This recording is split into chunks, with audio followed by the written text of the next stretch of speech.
Ayan. Shout out sa mga ka-Jamdit dyan and Medit community. Sa lahat ng solid supporters ng Jamdit. Ayan, tignan natin guys.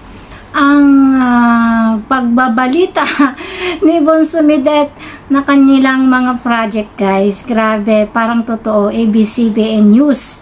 Tingnan natin guys, grabe. Magandang umaga, Bicolandia! Muli na naman kaming nagbabalik. Ako ang inyong tagapagbalita, Lawrence Gonzales. At ako naman, si Medit Basilonia.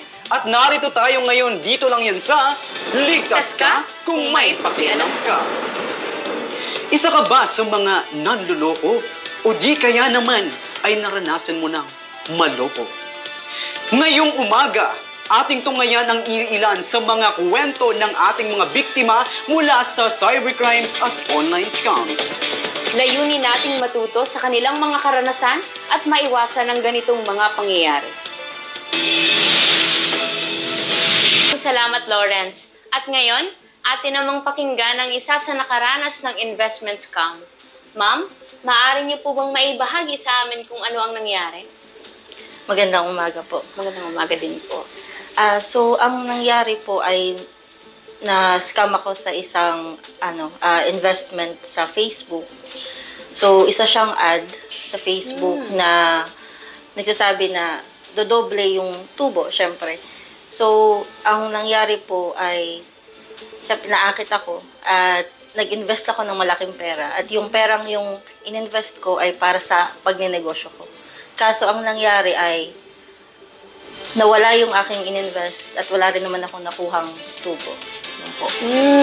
Actually po, maraming nakakaranas ng ganyan ngayon. Kasi napakauso, sobrang uso po ngayon ang mga scam, especially sa internet. Kasi nasa internet na tayong lahat.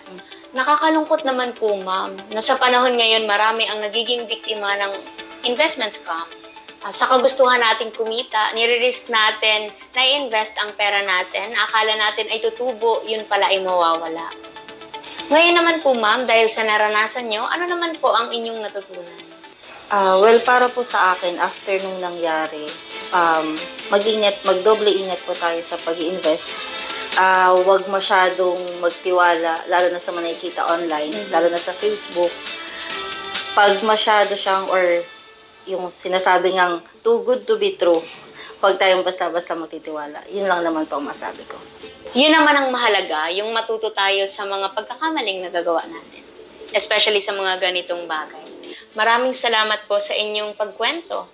Mahalaga po ang inyong sharing para matuto ang ating mga tagapakinig. Mga kabalita, ligtas ka kung may pakialam ka.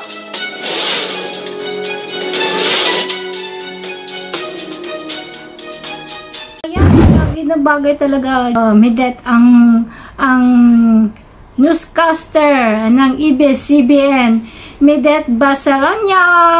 Ayan, grabe. As in, gaya-gaya pa more.